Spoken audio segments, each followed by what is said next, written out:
पढ़ने वाले हैं क्लास 10th का poem fire and ice by Robert frost. तो सबसे पहले हम इसको रीड कर लेते हैं।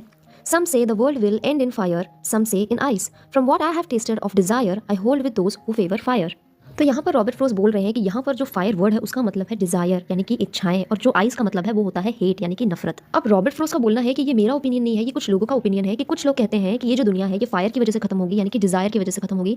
लोगों में इतनी इच्छाएं आ जाती हैं, लालच आ जाता है कि इस वजह से ये दुनिया खत्म हो सकती है। और कुछ लोग कहते हैं कि ये जो दुनिया है ये आइस की वजह से खत्म हो सकती है, यानी कि हेट की वजह से खत्म हो सकती है। लोगों में इतनी ज्यादा नफरत हो जाएगी कि वो एक दूसरे को मारने लगेंगे और उसकी वजह से भी ये दुनिया जो है वो खत्म हो सकती है।